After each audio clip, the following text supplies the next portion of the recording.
Irreverent, entertaining, cool. You're listening to LA Talk Radio.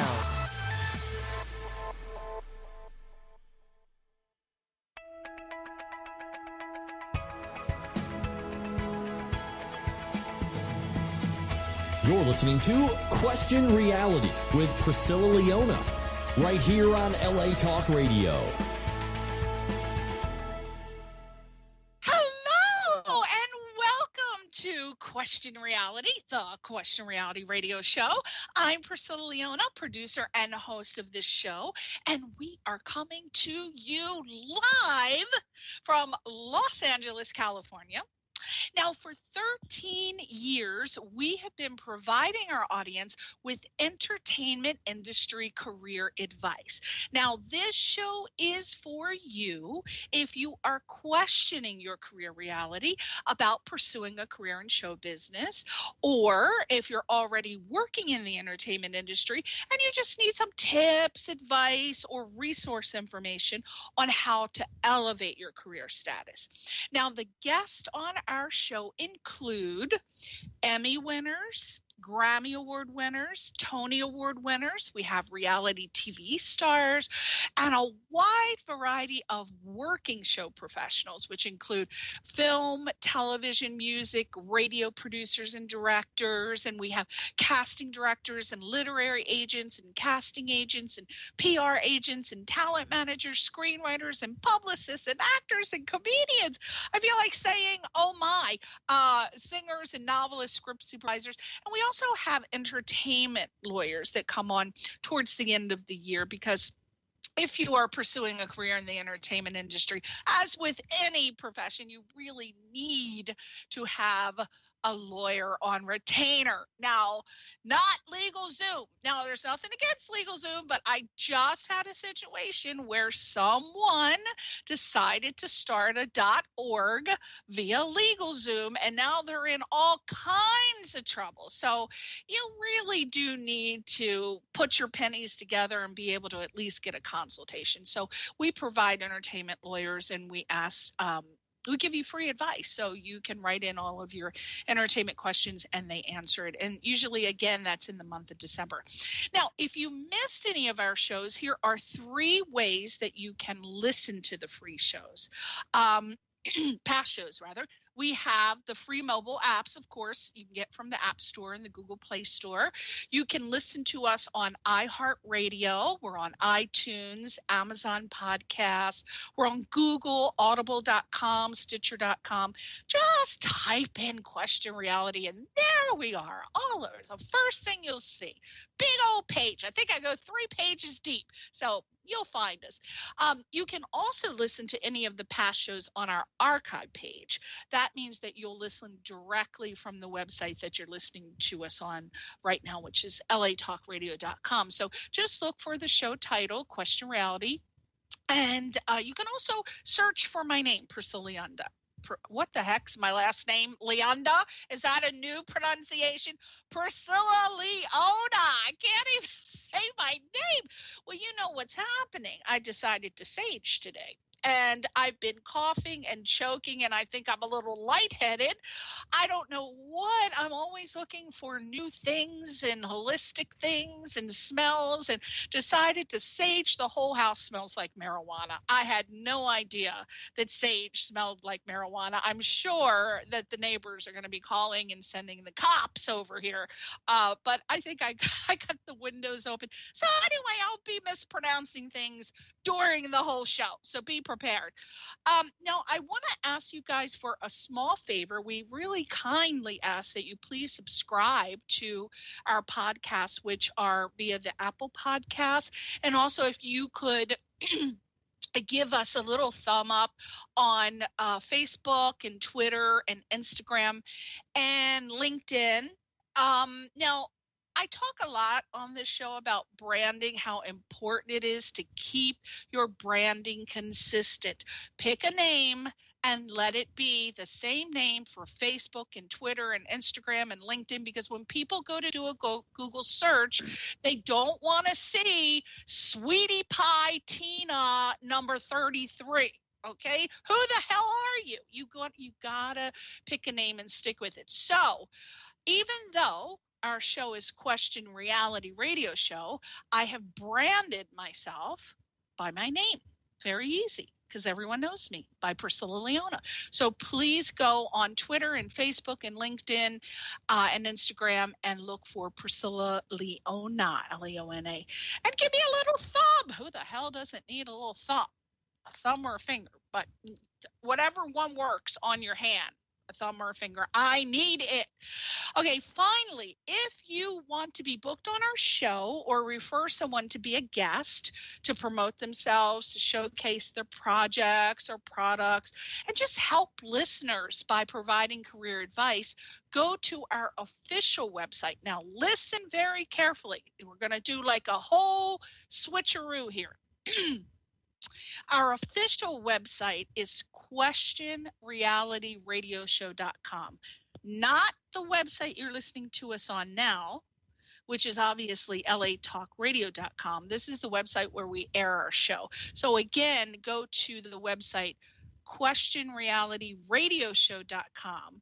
And that's also where you can see our annual guest schedule. So you might want to go there and take a peek at who the upcoming guests are and check out their site. So for example, if you want to know what goes on as a script supervisor, you would look and say, oh, hey, Jane Doe's coming on. She's a script supervisor. I want to know what the behind the scene workings are of a script supervisor. So that's where you would go to see that, questionrealityradioshow.com. Okay, questionrealityradioshow.com. And it's real easy. Just go to the contact page. All we need is your name, email, title, and website. That is it. Oh my gosh, that was so long.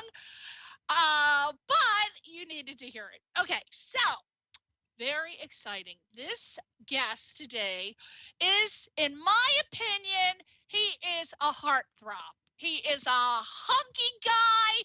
I hope his wife isn't upset. I'm sure she's heard it a million times from people all over the world. Everybody who knows him already knows this, so it's not like I'm saying anything's not true. But not only is he a gorgeous man, but he's the whole package, because his name, well, first of all, let's tell who it is. They're like, who? Eugene Napoleon. Eugene Napoleon.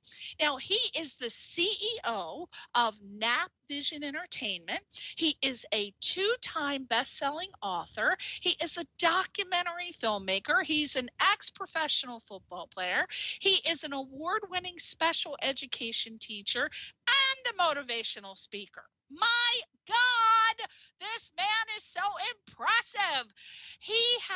He's just had extremely, obviously from the titles, he's had extremely successful career transitions. So if you are hoping to have a long, fulfilling career like he has, this interview today will provide you with, I feel, he's going to be motivational, he's going to be inspirational, and he's going to really probably pump you up because he used to be, a football player. So he's like pumping you up. He's going to provide great aspiration, I feel, towards your next career move, possibly into the world of entertainment, in the world of the entertainment industry. So without further ado, let's welcome Eugene Napoleon.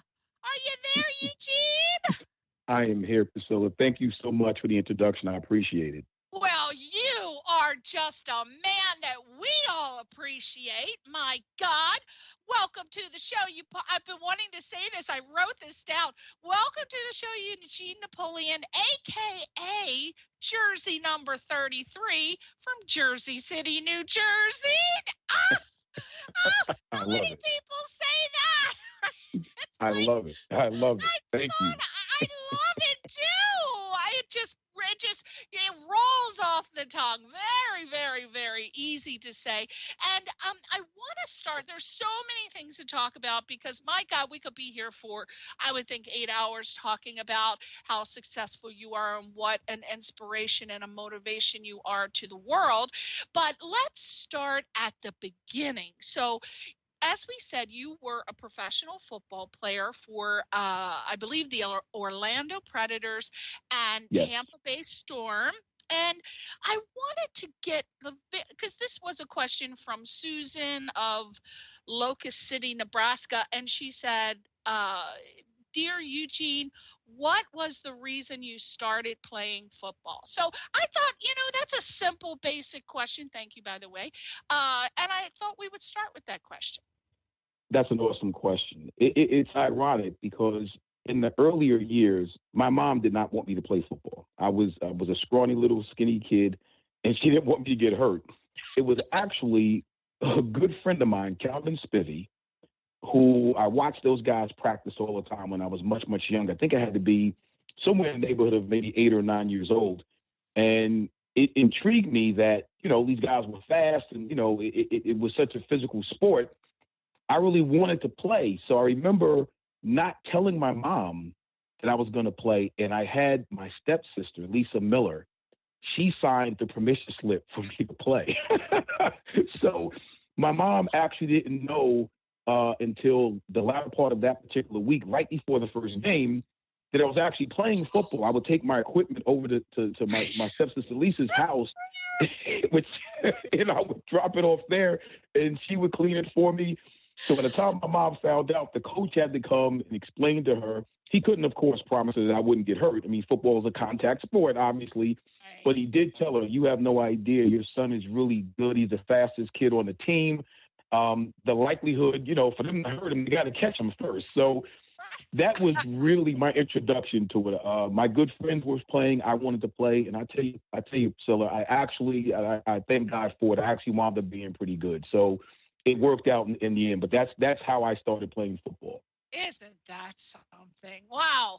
Yeah, because usually, I don't want to stereotype, but most boys do like sports of some kind, right? And usually when you're in school, it's football or baseball, right? So you would Absolutely. think most boys are like, hey, I want to be, because they're like, hey, if I'm a football, the girls are going to come running and the ladies. Not, but in high school, that's what you're thinking about, partially at least. Okay, so this question comes from Tim from Jamaica, Queens. Thank you, Tim. He said, hey, Eugene, what challenges did you come across transitioning from being a pro football player into each of your other various professions? Wow, that's a long question, Tim. All right, if you want to answer. That's a great question.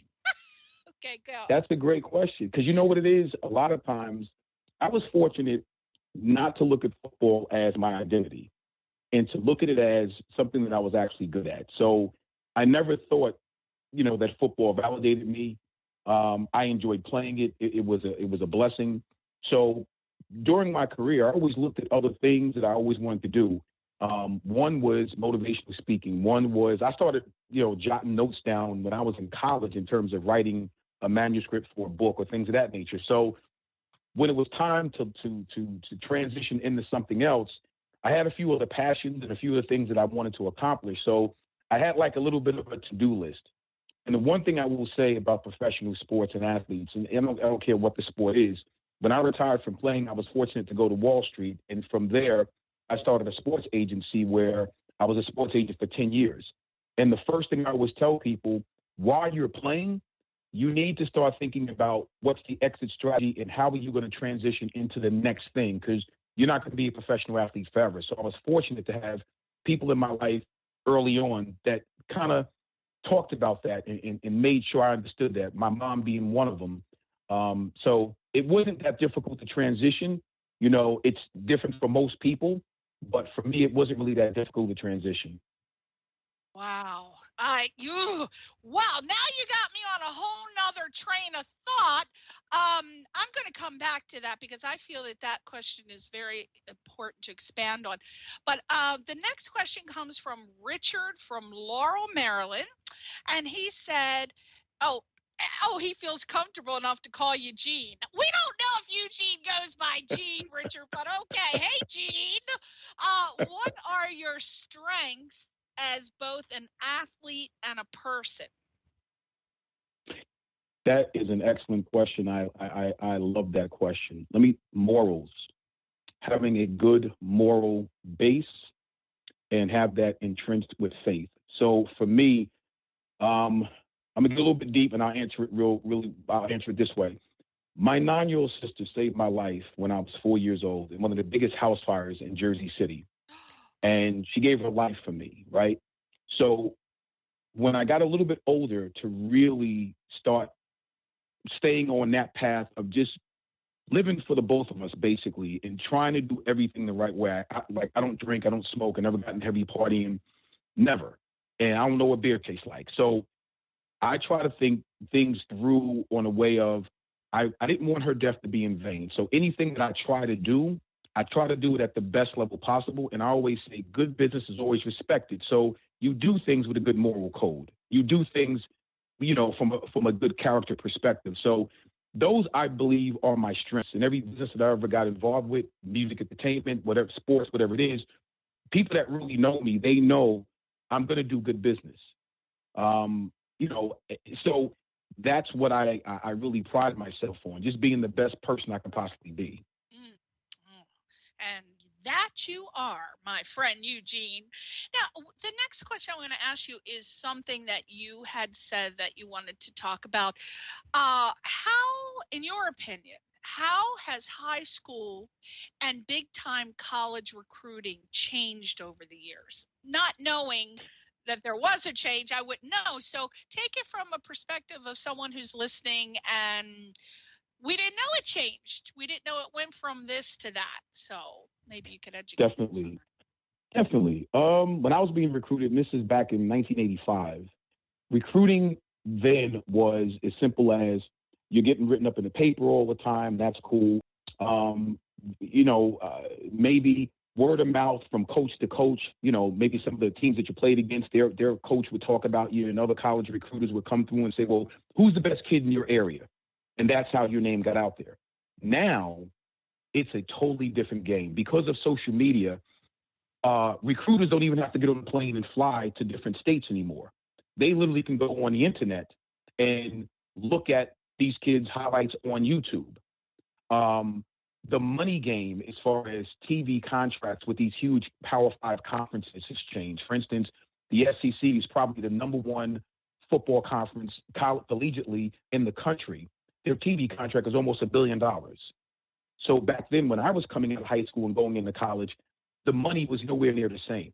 Now the networks have a lot more to do with bowl games and contributing to these huge conference TV contracts, as I stated, where if you're not part of a Power 5 conference, if it's the Big 12, the SEC, the ACC, those type of Big 10, those type of conferences, those are huge conferences with huge TV contracts, which really do control a lot of these universities.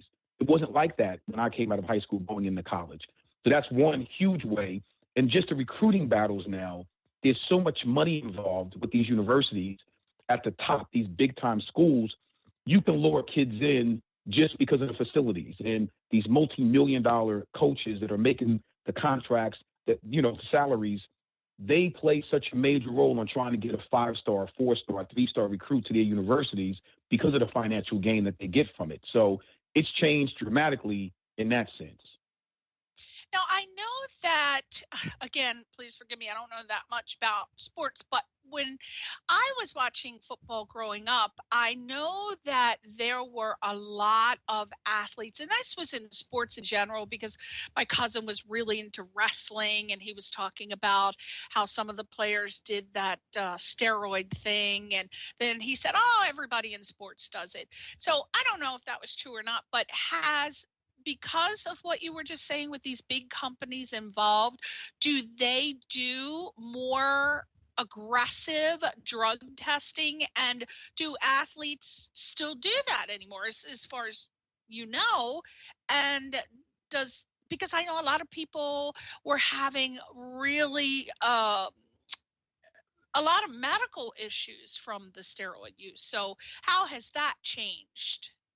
Absolutely. And as anything else, when you talk about finances and big money gains on that other side of it, you're going to get athletes who feel as though they have to do whatever they need to do to get to that next level. When I was in high school, not so much our program. I came from a high school where it wasn't to the point our coaches would not tolerate that. Now, did we participate and play against other schools who did? Even back in the 80s, yes.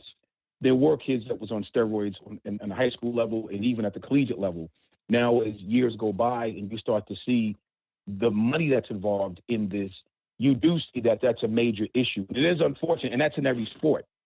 So I'm hoping it'll get back to, and who knows if it will or if it won't, but I'm hoping that it'll get to a place where your natural ability will probably be more important than boosting your body to get to the next level because you feel that's what you have to do. There's a lot of athletes, and again, that's a personal thing, I believe, when you make that decision. But you got to understand, it does come with some serious issues health-wise after that. So, I've seen it. I've seen it on both levels. I've seen kids that were tremendous without it. And unfortunately, I've seen it, kids who made that choice, a personal choice. I wouldn't recommend that for any kid, any sport, any level. But unfortunately, people make their decisions. Yeah, my friend Ben was a professional wrestler, like back in the day with Rowdy Piper and all, and he was really into the steroids. And later on in life, he was having uncontrollable muscle spasms, and it really messed him up bad.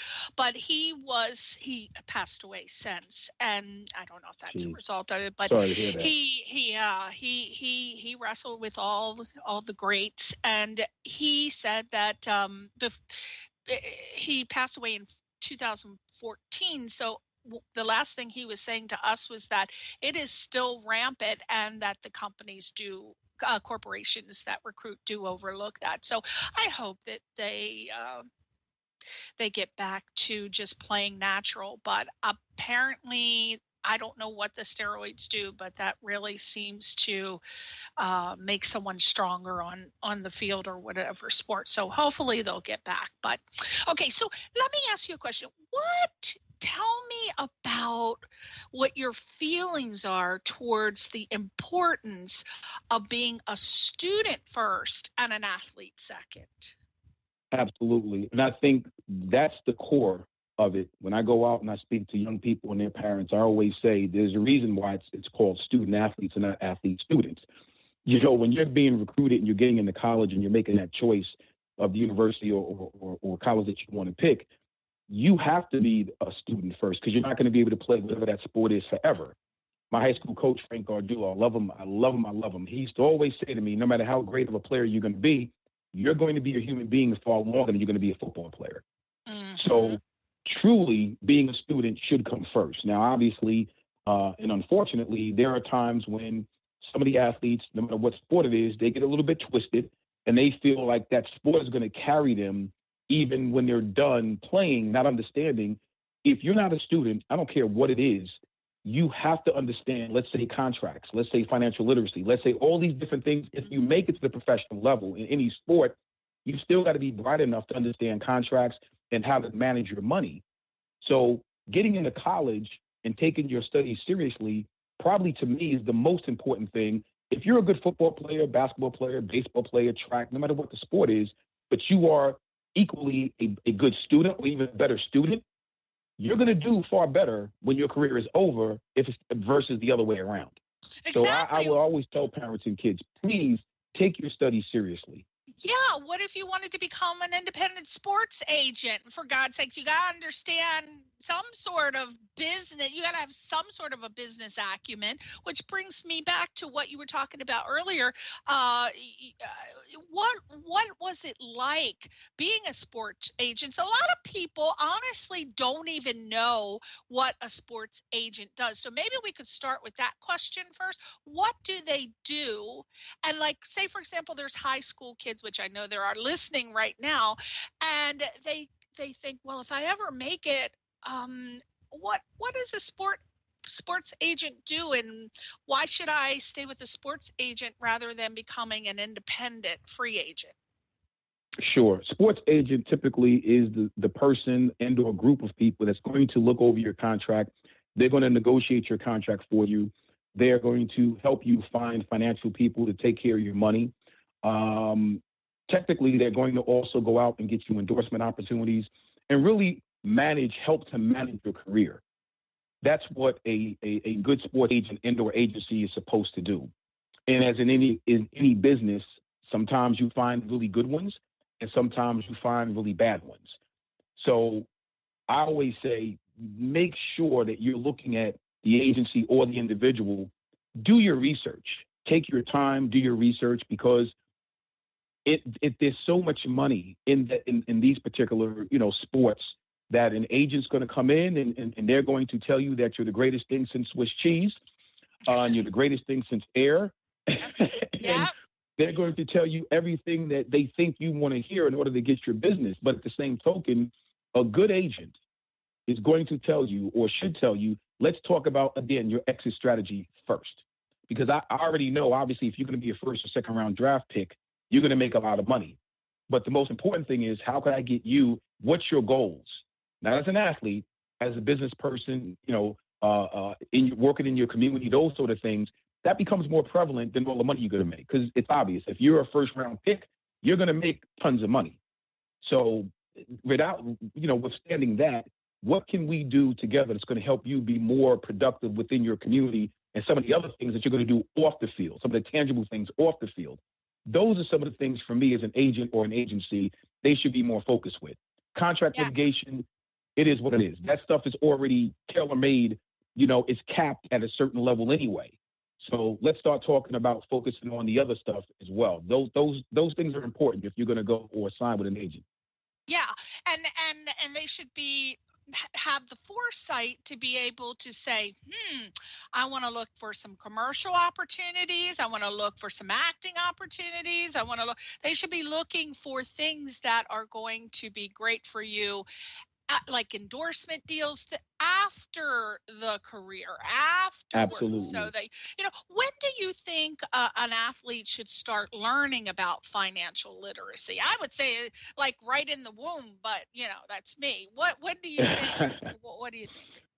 I'm gonna tell you something. I used to take our son Brandon over to Wall Street when he was about 5, 6 years old, and really, I was fortunate because a business partner of mine had a son about a year to 2 years older than Brandon. So I would bring him over and they would play with their cars on the floor and everything. And it was kind of cool just to get him around that type of language, that type of environment, to understand financial literacy.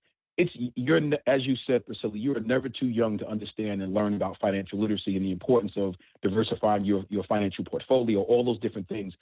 Just the verbiage alone, mixed in with being around that environment, helps you. And then get into it as early as possible. I personally think, to be more realistic with that answer, if kids are learning about that probably elementary school into middle school, that's a good start. When I started teaching at the elementary school level, I had a partner of mine who would come in from Solomon Smith Barney at the time, and he was working with my kids and teaching them and their parents about penny stocks. And this was elementary school many years ago. Yep. So I agree you're never too young to learn about that. I'm telling you, Eugene, this should be mandatory to start kids in the first grade. It is not something that's unrealistic. Look at how many teenagers are in debt. I mean, as soon as the credit card companies can send a teenager a credit card, they are sending it. And what happens? Next thing you know, you are in debt thousands and tens of thousands of dollars, and your life is ruined. The earlier you start teaching children, the better. And if they're not going to do it in schools, which I think they should, then the parents, you as a parent, need to do that for your child. It is only fair. It is like teaching them how to tie a shoe or read a clock. That is something that's so important, Eugene, isn't it? Absolutely. I mean, I know our grandson is only 3 months old, and my son and his wife, they already have a portfolio. They already have some things for him already lined up. He already has a little bank account. That's what it is. He's only 3 months old. But those are the things that you learn. Yeah. Brandon learned that from my wife and I, and just talking to him over the years about how important that kind of stuff is. I agree with you. You're never too young to learn about how to take care of your money. Absolutely. If you, as my grandmother used to say, if you fail to plan, then you better plan to fail. And I didn't get that as a child, but now I understand that it sounds like double talk, but it's true. Now, you know what I love? One of your quotes is to make sure, and I love this. I'm like, oh, what is he talking about? One of your quotes is to make sure that your plan B becomes your plan A. Now, I was taught, and I try to teach others, always have plan A, plan B, and plan C, especially for people in the entertainment industry who want to be actors and famous actors, famous singers. You got to have more than anyone, you've got to have plan A, B, and C, because A, you want to be a famous actor. What if that doesn't work? You better have a college education, and then you can have a career that, well, it's not my dream career, but at least I'm going to have a health plan and make money, and I'm going to, I don't mind it. And then plan C, you got to have something. Well, if you don't like plan B, what can you do that you can tolerate till you get to be a senior citizen, right? But people don't want to listen. They want to they don't want to listen to me. They just want to do plan A. So I've given up on it. But go ahead, Eugene. Right. That was one of the things growing up in the inner city. And I think like really most areas, and you get into sports so young, the first thing, a young person would say, I'm going to be in the NBA, I'm going to be in the NFL, I'm going to be in Major League Baseball, or whatever the case may be. And they put so much focus and so much time and effort into that they don't develop a plan B or, a plan C. So I always say, okay, I don't want to, rain on anybody's parade, but here's the realistic part of it. At the time, you had 4 professional football leagues. In one high school in the state of New Jersey, there's more kids in that one high school than you had playing in 4 professional football leagues, right? So I would tell kids when I would go to speak, listen, let's look at it this way. Let's flip that scenario. What is it that you like that's outside of the sports realm? And a lot of them I found, some of them like writing, some of them like, other business things, not necessarily just football, basketball, or baseball, or running track. Then I would tell them, well, why don't you let's do a 60-40 situation. Let's put 60% of your efforts into plan B, and let's put 40% into plan A.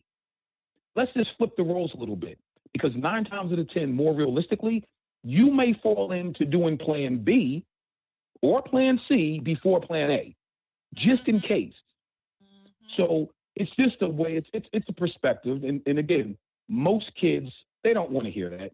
Most parents don't really want to hear that. If they're living vicariously through their kid, they don't want to hear that either. But that's the harsh reality. Right. Not everybody's going to play professional sports. That's right. That's right. Or you could have an injury. You could be the greatest of all time and have an injury, and then you're gone. You're out. And then what are you going to do? You're going to sit in front of the TV and eat TV dinner and then watch sports. I don't know, whatever you do. I've seen it happen on TV. I don't know. But absolutely, you got to plan. It is so important. And that's not just in a career as an athlete. That's in life in general. It's in life in general. Absolutely. And here's the argument that I get, and I'm sure you've heard this too. Well, if I'm so busy focusing on plan B and plan C, then I can't put all of my effort in plan A. And I think about that, and I think, well, that's kind of true, but I wouldn't go that route. That's not something that would make me feel safe. What do you say to people who have that argument? I only want to focus 150% on plan A. And and it's funny you say that, because I've heard that as well. Here's the interesting thing about that. Too much of anything is not good, right? So if you put 150% in weight training because you want to be the best, power lifter that ever lived, that's not going to be good either. So it has to be a balance of some sort. And when we talk about balance, we talk about levels. Everything has levels to it. So I always tell young people, listen, there's only 24 hours in a day. So let's not put 18 of those hours into just training for your particular sport. Let's break this up a little bit. Once they start to understand that you can also put some equal value into studying, equal value into another, potential career, as well as being a good football player, basketball player, baseball, or if you're studying in the arts, you want to be an entertainer. You can do that. I think what happens is no one tells them that consistently enough, and they believe you have to put in 18, 19, 20 hours in one thing, and you don't develop anything else. So the messaging has to come across from the top down that no, you have to be able to do other things and put a timeline on this where you are spreading it out versus overkill. Because that happens. You see kids in high school who train so hard, by the time they get to college, Priscilla, they're done. They're burnt out. Mm-hmm. Mm-hmm. I've seen that. They're burnt out. Parents got them going to 15 camps, 20 camps, 30 camps. And by the time these poor kids get to college, their bodies are just broken. Yep. And then and the first question, so if somebody asks them, such as a coach or somebody trying to recruit them, what is important to you? Well, the first thing they're going to think about is the sport, but sports alone cannot define who a person is. Athletes, you're allowed to have a life apart from games, and if you don't, retirement kicks in, and from what I understand, most sports people fall into depression, and the depression is because they built their lives around sports alone. I'm not saying it's a bad thing to love only games and make your life around it, but it is essential to go beyond limits as an athlete and explore other possibilities in life. And I just really feel that sports enthusiasts, you need to focus on teaching that to children more so that a player can establish a connection to the real world. Because when you're the star of the football team, you kind of don't live in the real world once it's over. You got bills to pay. And my grandmother used to say, oh, honey, you better wake up and smell the bills, because once your life is over on the field, she'd tell my cousin that, who played football, she'd say, you better wake up and smell the bills, because once your career is over, if you make it that far, you need to be able to provide a life for yourself. And so that's that.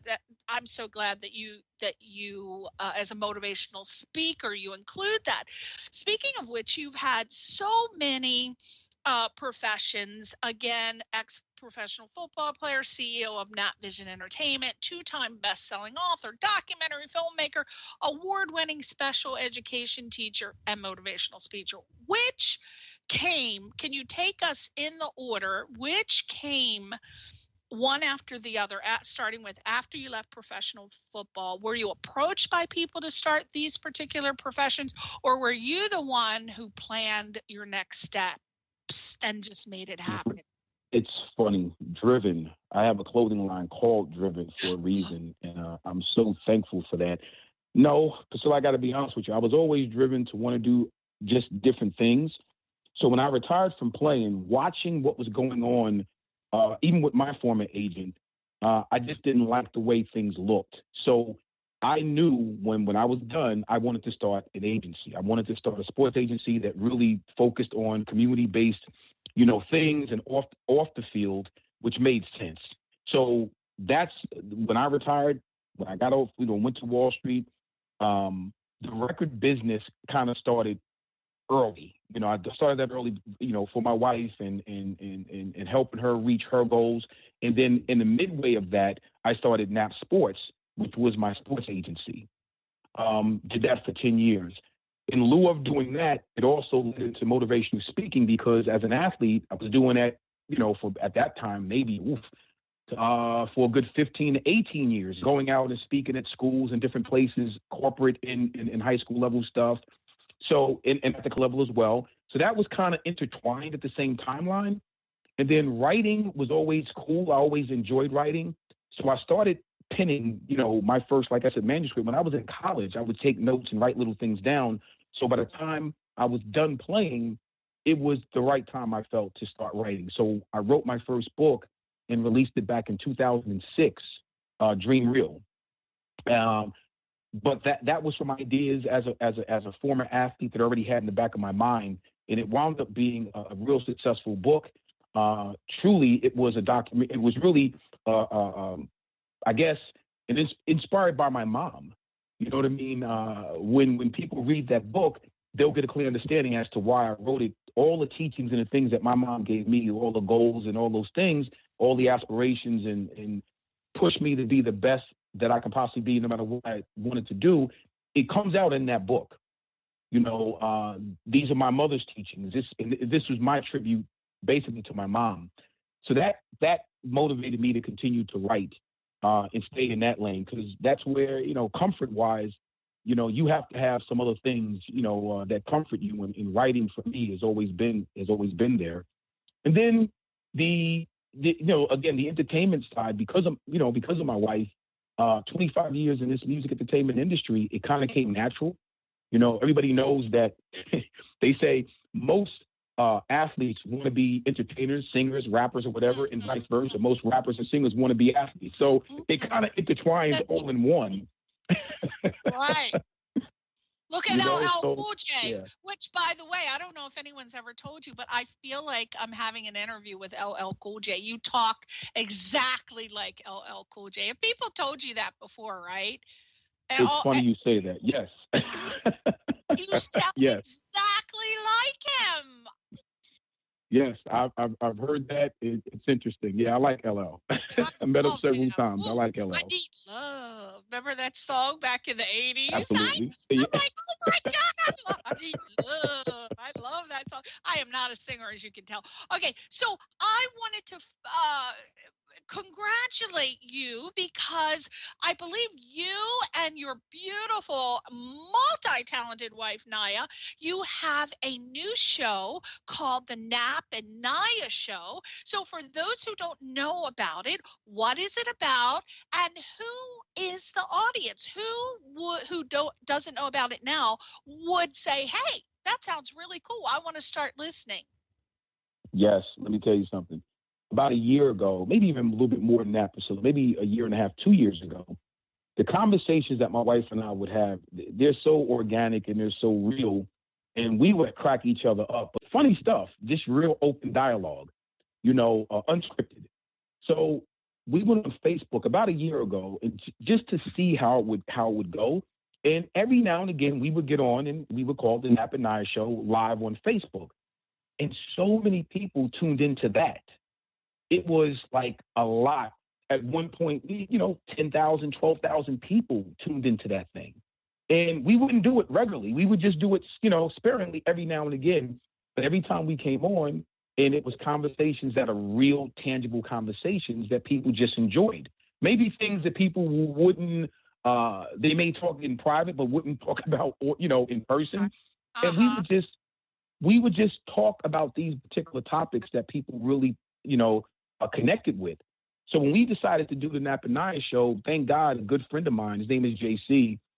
He actually is the CEO of the network that we're on, Team OSM TV. It's his own platform. So he's been telling me for the last year, come on, hey Nap, man, you got to come on. You and I got to do this. Let me do this in my studio. We'll put it out on my platform, and let's see how it goes. And that's what we decided to do. Finally, I said, you know what, JC, let's do it. So we did the deal with him about a month, maybe 2 months ago, and we went ahead and we started shooting and filming the episodes. And I tell you what, I thank God for it. It's a blessing, because again, like I said, it's not scripted. It's an unscripted show. It's an unscripted format. It's a 30-minute format. We're about to start having guests come on, and I think it's good because it allows people our audience is anyone who just likes to have real, tangible conversations. They like to have them and they like to listen to them. So that's the audience. That's really the audience. It could be anybody. It could be. It's not a demo. It's not demo to a specific age group. It's just us having a good time talking about real, tangible things. Oh, I can't wait. When I was doing my research, I just found out about it because I just started focusing on it. And I said, oh, I got to listen to that. But every Tuesday, by the way, I'm sorry, every Tuesday at 7 p.m. Eastern Standard Time. Yes, Eastern Standard Time. And the website is called teamosmtv.com. Team O is in oh, shoot, what? O is in orchard. Oh, that's a terrible word. Oh, my. is in Sam, MTV.com, and that would be the Nap and Naya show. And everybody has to tune in. Now, you have another podcast called Napoleon's Corner. Tell us what it's about and how we can listen to it. Definitely. Napoleon's Corner, again, great concept. That I've had that for a while. It was a written show at first. Good friend of mine, Skylar Callahan, has a deal with Sports Illustrated, and I do the College Game Day show along with him during the collegiate football seasons. And it just kind of flipped naturally where from the written portion of it, he said, man, listen, I would love for you to just do your Napoleon's Corner live on the Sports Illustrated platform. Obviously it's I come up with the topics and it's just me sitting in front of the camera and again talking about different life lessons, critical thinking things, sports related things. But that's on every Wednesday at 7 p.m. Eastern Standard Time as well, and that's on the Sports Illustrated platform, which it's sponsored by them, and it's just great topics, Priscilla. We have a ball. He tapes it. It's up every Wednesday. Right now, I'm on episode 30. Well, 34 is done. So I'm taking a little bit of a break. We went through 34 straight episodes.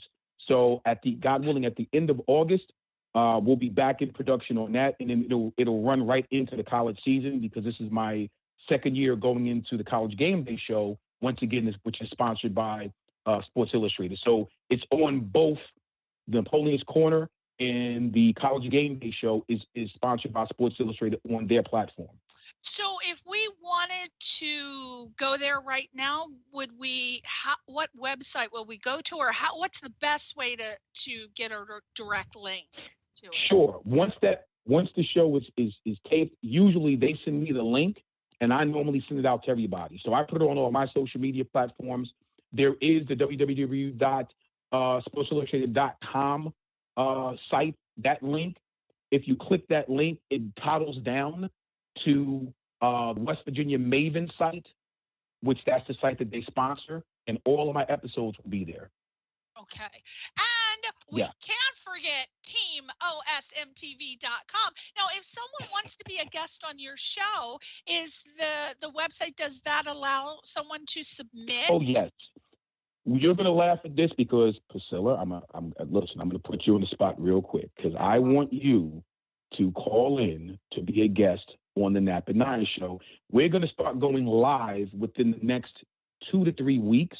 I will definitely hit you to see if I can book you. I know you're busy, but I want you on our show. It'll be a live call-in show. Love it. I am there. Right. I am there. Is it remote telephone, or do you do the Zoom thing? It'll be remote. It'll be telephone.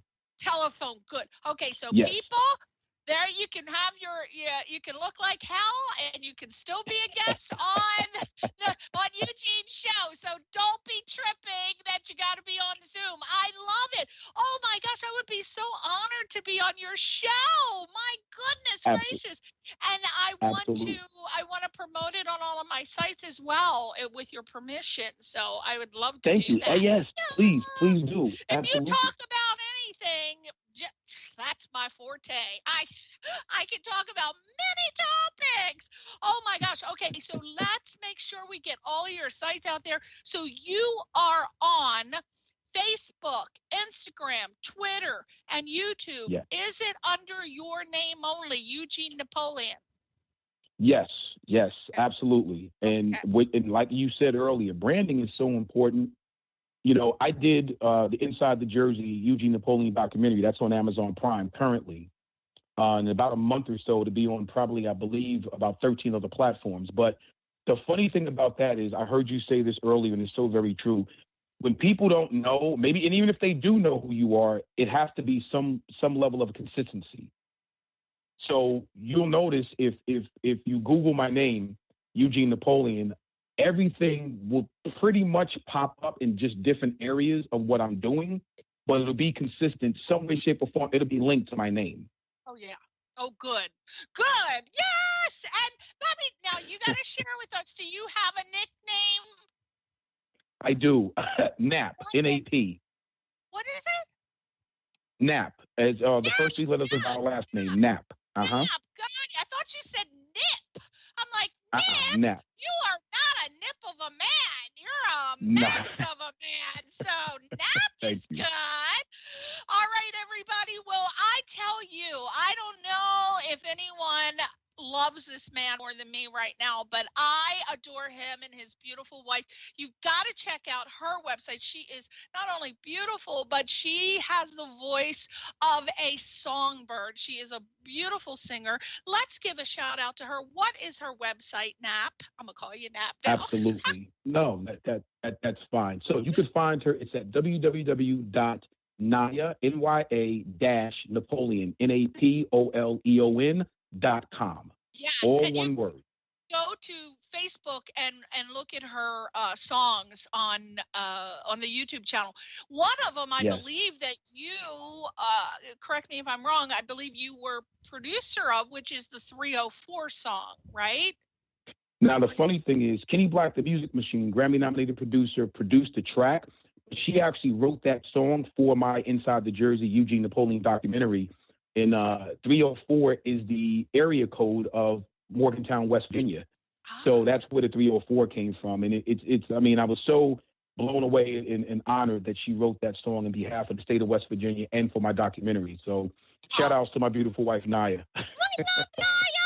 All right, honey. Will you get in contact with me about being a guest? I would love to. Everybody check out his show. It is on now, teamosmtv.com. Our time is over. I want to thank you from the bottom of my big little heart. Thank you so much, Eugene, for coming on the show. I really appreciate it. Thank you for having me, and I look forward to talking to you again. And thanks again. This was awesome. Appreciate you. Yes, and you got to be a guest again next year. That's it. So we're going to have all kinds of exciting things to talk about. I'm going to beg you next year to be a guest. Say goodbye to your fans. Thank you so much, everybody, for tuning in. I appreciate you all. Love you all. Let's go Mountaineers. Woo! We'll see you next week on Question Reality. Bye!